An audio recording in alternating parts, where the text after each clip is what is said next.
Bonsoir, enchanté. Merci d'être là pour cette première keynote, donc 20 minutes ensemble, pour effectivement regarder un sujet d'actualité qui est comment Microsoft intègre et met à disposition aujourd'hui et dans le futur des services basés sur les services OpenAI. On va le voir à la fois sur des services sur étagère que vous allez pouvoir consommer dans vos applications, mais également dans les propres produits Microsoft, puisque vous avez peut-être suivi un certain nombre d'annonces que l'on a faites récemment, où l'on infuse cette IA générative dans beaucoup de produits Microsoft. Donc ce que je vous propose ce soir, c'est de refaire un petit point sur la stratégie de Microsoft en termes d'intelligence artificielle. On n'a pas attendu le 4 décembre dernier et le lancement un peu plus en grande pompe de ChatGPT pour innover dans l'intelligence artificielle. Mais on fera un focus sur ce partenariat qui nous lie avec OpenAI en essayant de comprendre effectivement ce qu'on veut en faire, nous, chez Microsoft. Et puis ensuite, on fera un petit tour d'horizon d'un certain nombre de services Microsoft que vous connaissez certainement, dans lequel on infuse progressivement un certain nombre de services d'intelligence artificielle. Alors Microsoft et l'intelligence artificielle, ça remonte il y a quelques années maintenant, et cette innovation, elle est basée sur 3 piliers fondateurs. Le premier, c'est la recherche que l'on fait en interne, avec tout l'investissement que l'on met en R&D sur les différents services autour de l'intelligence artificielle, que ce soit sur du texte, sur de l'image, sur de la vidéo, sur de la reconnaissance faciale, on y reviendra tout à l'heure. Donc beaucoup d'innovations en interne chez Microsoft. Des partenariats stratégiques, et on va bien sûr ce soir discuter du partenariat stratégique du moment avec OpenAI qui défraye pas mal la chronique, et je reviendrai sur les différents services que l'on met à disposition sur nos plateformes. Et puis enfin, point important, c'est l'usage qu'on en fait et que l'on propose à nos clients de faire de cette IA, notamment l'IA générative, autour d'un IA responsable, et j'y reviendrai puisque c'est un sujet d'actualité, puisque on a vu et on a tous découvert la puissance potentielle de ces outils autour de ChatGPT notamment. Alors ce que je vous propose, c'est de commencer par replanter un petit peu le décor de l'accord qui lie Microsoft aujourd'hui à OpenAI. Donc OpenAI est une société complètement indépendante de Microsoft, qui a été créée dans les années 2015, non-profit au début, puis limited profit. Et depuis 2019, Microsoft a mis de l'investissement, à la fois en numéraire, mais également grâce à la puissance du cloud Azure, pour permettre à OpenAI de développer, d'innover et d'entraîner ces modèles, notamment le modèle que l'on connaît aujourd'hui autour de GPT ou de ChatGPT, j'y reviendrai. Microsoft donc utilise dans ce partenariat les services OpenAI pour les mettre à disposition sur notre plateforme, mais également pour les infuser dans nos différents produits, puisqu'on a aujourd'hui l'exclusivité de la consommation directe de ces services OpenAI que l'on peut mettre à disposition sur nos plateformes. Notez aussi que dans le partenariat, OpenAI utilise la puissance du cloud Azure pour entraîner et pour mettre à disposition le modèle, c'est-à-dire que si vous avez déjà essayé un petit test ou plusieurs tests de ChatGPT, eh bien sachez que ça tourne sur Azure. Mais OpenAI est indépendant de Microsoft, donc ils ont leur propre stratégie, leur propre go-to-market, leur propre définition de la sécurité, etc. Ce que nous, et la stratégie de Microsoft, c'est d'utiliser la puissance de ces différents modèles, et on va en voir quelques-uns listés ici, et de les mettre à disposition de nos clients entreprises avec un certain nombre de fondements en termes de sécurité, en termes de respect et en termes d'utilisation B2B de ces services. Quand on parle de ces différents services, les 4 grandes catégories que vous voyez ici, le premier autour du traitement du texte en langage naturel, donc différentes versions de GPT qui sont arrivées au cours du temps. Le deuxième autour de Codex, qui est également du traitement du langage, mais cette fois-ci plutôt code, et on va le voir pour des développeurs professionnels ou pour des citizen développeurs. DALL-E, qui permet à partir d'un prompt texte de pouvoir créer des images de synthèse. Et puis le fameux ChatGPT, sur lequel on a ajouté cette notion d'interaction de type chatbot beaucoup plus humaine, puisqu'il va garder un historique, et on l'a entraîné de manière plus précise pour avoir une interaction humaine encore plus intéressante, et c'est ce qui a notamment permis sa grande adoption depuis quelques mois maintenant sur le marché. Alors quelques exemples ici des différents services délivrés, et j'y reviendrai un petit peu après. Des exemples de texte, par exemple le côté GPT 3.5 ou 4 pour du résumé de texte par exemple, tel que vous le voyez ici. Codex, je vous en parlais sur la capacité soit d'interpréter, soit de générer du code logiciel, même si le modèle n'a pas été entraîné spécifiquement pour traiter du code logiciel, eh bien le fait qu'il ait consommé lors de son entraînement énormément de lignes de code publiques, eh bien ça va lui permettre de commenter du code ou à partir d'un langage naturel de pouvoir générer du code. DALL-E, je vous en parlais, génération d'images de synthèse à partir d'un prompt texte. Et puis, le fameux ChatGPT, avec cette interaction dans le temps, puisqu'en plus d'avoir été entraîné et de savoir répondre à un certain nombre de questions, eh bien, on va avoir cette notion de continuité dans l'échange entre ChatGPT et l'être humain, puisqu'on va permettre de le guider et on va pouvoir avancer dans la conversation avec lui. Alors, ces services d'intelligence artificielle, on va voir qu'OpenAI vient compléter une série de services qui existent déjà sur les plateformes Microsoft. Ici, vous avez donc des services d'IA qui sont disponibles notamment sur Azure depuis quelques années. On parle dans le domaine du traitement des images, dans le domaine du traitement du son, de la voix, du langage. Ce sont des services sur étagère déjà prêts à être consommés. Des services encore plus aboutis qui vont nous permettre d'instancier de manière quasiment automatique un chatbot ou un environnement de reconnaissance d'images ou de reconnaissance de texte sur un document. Donc tout ça sont des services qui existent déjà sur Azure.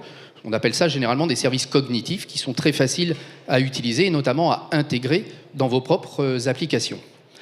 Ce que OpenAI et donc l'instanciation sur Azure est venu rajouter, donc ce service Azure OpenAI, j'y reviendrai dans un instant, c'est pour vous la capacité de consommer ce service et de l'intégrer dans vos applications métiers, à usage interne ou à usage externe, j'y reviendrai dans un instant. Mais c'est aussi, je vous le disais, dans l'accord avec OpenAI, la capacité pour Microsoft d'infuser ces services d'intelligence artificielle dans différentes applications. Ici, des applications plutôt pour des citizen data scientists ou des citizen développeurs. Je pense à Power BI et la suite Power Platform, j'y reviendrai. Mais également pour des pros développeurs, une première version d'un copilote de pair programming permettant d'assister un développeur dans la génération de code ou dans la génération de documentation, par exemple avec GitHub Copilot.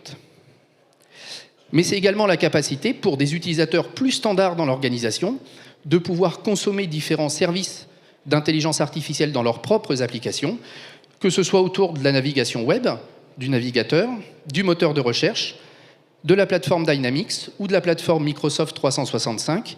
J'y reviendrai dans un instant avec quelques exemples. Donc là, on voit bien que ce même service OpenAI, par exemple de chatbot, on va pouvoir le retrouver dans des applications métiers que vous développez en utilisant nos API, ou bien dans un produit fini sur étagère que vos collaborateurs dans l'organisation peuvent utiliser. Et puis le petit dernier qui est arrivé, qui a été annoncé récemment dans le domaine de la sécurité, la capacité de pouvoir assister la DSI et les équipes sécurité pour les accompagner dans la détection et dans la résolution d'incidents autour de la sécurité. On a annoncé donc un copilote sécurité il y a maintenant une quinzaine de jours sur le marché. Alors, première catégorie de services dont je vais vous parler, ce sont les services que vous allez pouvoir consommer en les intégrant dans vos propres applications. Ce sont les services donc Azure OpenAI Service, ce lot qu'on a vu, vous retrouvez les 4 logos présentés ici. Mais l'engagement de Microsoft ici est de vous les mettre à disposition avec tout ce dont vous êtes en droit d'attendre en tant que client business de Microsoft. À savoir le fait de consommer ces services dans votre propre abonnement Azure, ce n'est pas quelque chose à côté, on respecte complètement votre choix stratégique en termes de plateforme Azure si vous l'avez faite. Vous allez pouvoir choisir la région dans laquelle vous allez tourner les services OpenAI.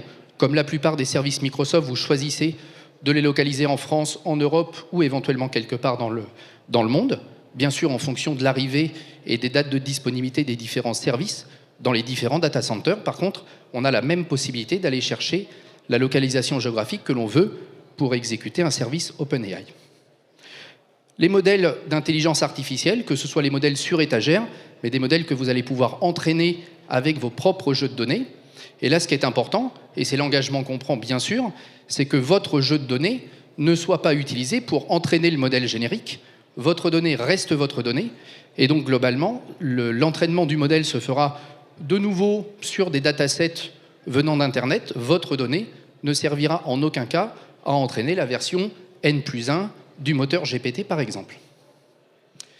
Une IA responsable et intégrée, je vous en parlais tout à l'heure, le fait de travailler avec nos clients sur un engagement, d'utiliser l'AI de manière responsable.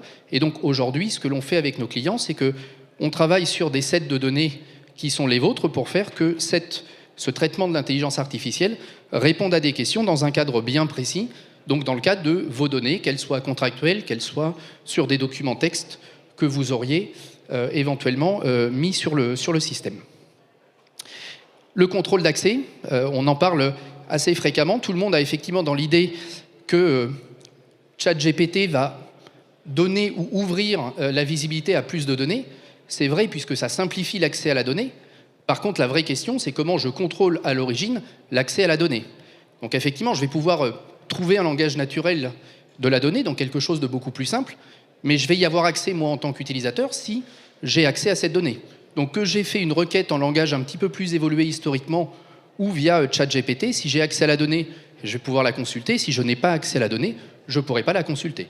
Donc la vraie question, c'est comment je protège ma donnée et pas comment ChatGPT va apporter un trou de sécurité complémentaire. Le débat n'est pas ici. Et puis la capacité, si vous le souhaitez, de traiter toute cette donnée de manière chiffrée, que ce soit pendant son stockage, son transport ou même pendant l'exécution, puisqu'on va être capable de chiffrer toute la donnée, y compris pendant l'exécution sur les machines virtuelles. Et donc tout ça réside sur une infrastructure de données complète, donc que l'on appelle Intelligent Data Platform chez Microsoft, qui vous garantit aussi le fait que cette donnée, vous allez pouvoir la traiter comme d'habitude, avec de l'analytics, avec du stockage, avec de la redondance, avec tous les paramètres habituels, puisque l'enjeu n'est pas aujourd'hui d'envoyer de la donnée quelque part sur Internet pour demander à ChatGPT de répondre à une question, mais c'est réellement de réfléchir globalement votre data platform pour servir vos besoins business. Donc les différents services que vous avez à disposition et les grandes catégories, la première c'est la génération de contenu. On l'a tous soit testé, soit on en a entendu parler, c'est la capacité de ChatGPT de raconter des choses, de nous créer du contenu. La capacité de synthèse, j'aurai un ou deux exemples après, soit du résumé, soit de l'extraction de données. La capacité de générer du code ou d'interpréter le code et de pouvoir me le commenter. Ou alors de la recherche sémantique, donc de l'extraction de données de manière spécifique dans du texte. J'ai un ou deux exemples pour vous juste après. Donc les grandes catégories de services que l'on va retrouver, le premier auquel on pense, et dans les discussions qu'on a avec nos clients aujourd'hui de manière assez récurrente, c'est effectivement l'interaction client, que ce soit du support, que ce soit de la vente, etc. On a beaucoup d'idées en termes de génération de contenu, de guide, de l'agent conversationnel pour le rendre un petit peu plus efficace. Donc on a pas mal de réflexions avec nos clients sur ce sujet. La capacité donc pouvoir résumer du texte, proposer du contenu, donc on va penser ici à des fonctions marketing ou des fonctions de relation client également. Et puis on va y venir dans un instant sur la partie low-code et RPA, puisque eh bien, on voit que ça va simplifier les endroits où il pouvait rester un petit peu de code logiciel ou de logique à écrire en langage peut-être un petit peu moins naturel. Alors quelques exemples ici réels, puisque vous le voyez, ce sont des exemples en français. Par exemple, une conversation téléphonique d'un accident, du descriptif d'un accident. Et là, je lui ai posé les questions, vous le voyez, en langage complètement naturel, lui demandant d'extraire de la donnée et de me la formater. Ici, il me l'a formaté, vous voyez, dans une structure de données prête à être intégrée dans un CRM ou dans une base de données. Donc il a été chercher du contenu de manière sémantique et il me l'a structuré ici en JSON par exemple. Autre exemple, qui peut être un peu factice mais qu'on a utilisé sans entraîner particulièrement le modèle, eh bien, sur cette même conversation, la capacité pour ChatGPT de pouvoir nous proposer des questions qui pourraient manquer pour créer la fiche d'incident, si on parle ici d'un accident par exemple, pareil sur l'enregistrement d'une conversation qui a été faite entre deux personnes décrivant ce qui s'est passé sur un accident. Et puis ici, autre exemple qui intéresse beaucoup nos clients, sur un set de documents qui est le vôtre. Ici, ce sont des exemples de contrats de mutuelles, de contrats d'assurance pour des collaborateurs dans l'entreprise.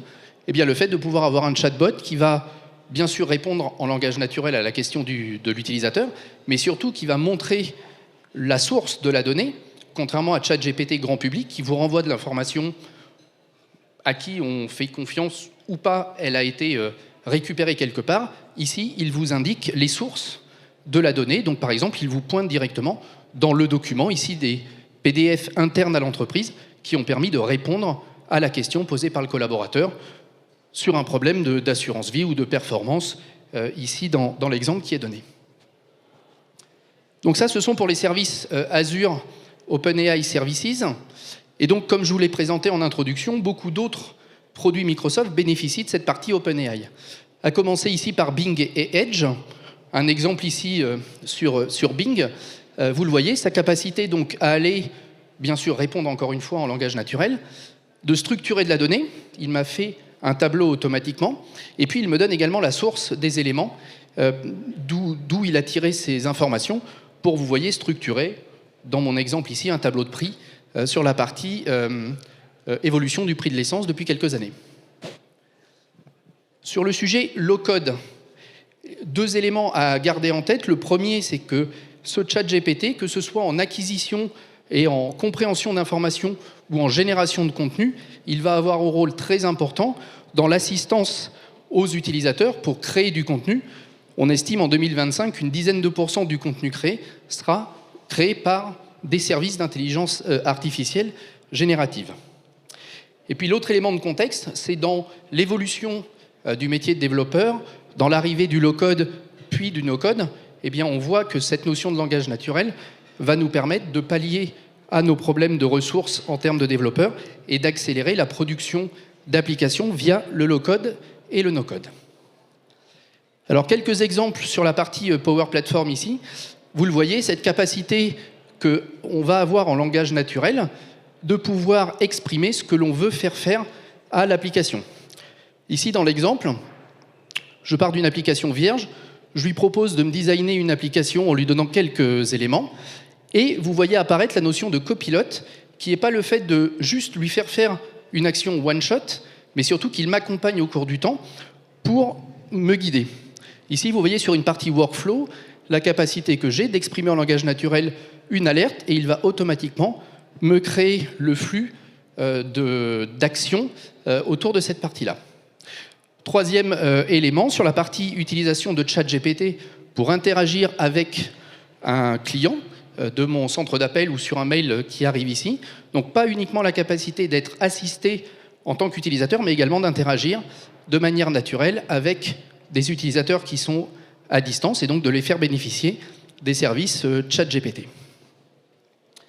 Alors j'ai introduit dans cette vidéo la notion de copilote et vous allez voir cette notion de copilote arriver dans tout un tas d'applications Microsoft.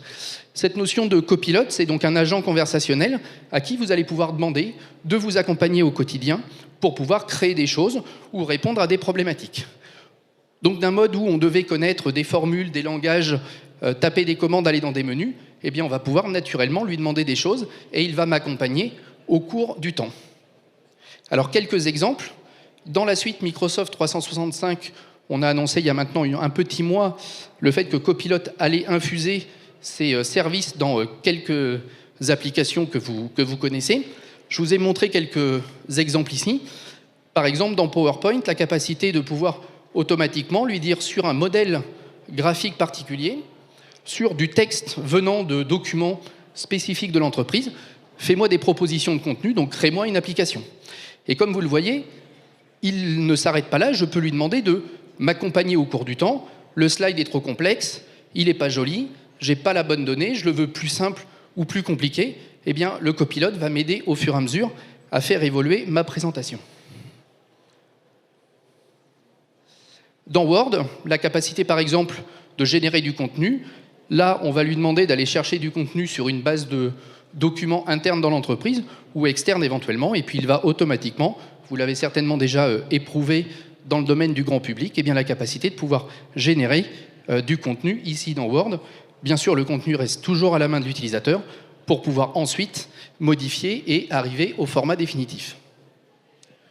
Dans Excel, on a tous en tête le fait de pouvoir lui demander éventuellement de faire un graphique, de me représenter des choses. Là où il est un petit peu plus intelligent, c'est qu'il va pouvoir m'aider à analyser des problématiques que j'ai détectées sur mes données par exemple. J'ai une baisse de mon chiffre d'affaires sur le deuxième trimestre, eh bien je vais pouvoir l'interroger pour qu'il essaye de me guider, de me donner quelques insights sur là où les raisons qui peuvent faire que ce chiffre d'affaires a diminué sur la période en question. Donc on voit bien qu'il n'est pas uniquement dans la structuration de la donnée, mais aussi dans le fait de m'accompagner sur des insights particuliers. Alors ça, c'est mon préféré. Des fois, on est tous un petit peu en retard aux réunions. Un des exemples fonctionnels de ce que permet Copilot, et on est plusieurs chez Microsoft France à l'avoir vécu, eh bien, c'est le fait de pouvoir arriver. Alors, je ne dis pas que c'est une bonne raison, mais si on arrive en retard en réunion, la capacité de Copilot pour Teams, de pouvoir résumer le début de la réunion en 5-10 lignes et de faire que rapidement on puisse être opérationnel pour pouvoir continuer la réunion sans avoir à demander à ses collègues ce qui s'est dit. Et on a même un petit résumé des actions ou des choses qui auraient été déjà discutées en amont. Et puis pour finir sur la série des copilotes, donc des assistants dans le domaine de l'utilisation des produits Microsoft, eh bien dans la suite Dynamics 365, à peu près sur toutes les plateformes, que ce soit pour assister les ventes, pour le service, pour le marketing, pour la supply chain, eh bien la capacité aussi d'infuser Copilot. Quelques exemples ici qui me viennent en tête. Par exemple, sur des ventes, eh bien, comme on l'a vu avec Teams juste avant, la capacité de pouvoir m'aider dans la création de contenu ou dans le résumé de conversation. Bien sûr, sur le marketing, la création de contenu, que ce soit pour du social, que ce soit pour des campagnes ou pour tout simplement assister la réponse à des mails, puisque eh bien, ça permet, sur du chatbot augmenté ou bien sur la génération de réponses clients, non pas génériques, mais cette fois-ci en allant utiliser le CRM, la fiche client, les éléments spécifiques pour faire une réponse qui soit vraiment la plus personnalisée possible. Sur le supply chain, les opérations par exemple, on pense tous aux heures carrées que l'on passe tous à chercher dans de la documentation, dans de la gestion d'incidents, etc. Eh bien la capacité qu'il va avoir à aller chercher dans ces bases de données privées, qui sont les vôtres, et pouvoir donc accompagner les demandeurs, qu'ils soient internes ou externes. Voilà, merci beaucoup. C'est nous qui vous remercions. C'est nous qui vous remercions.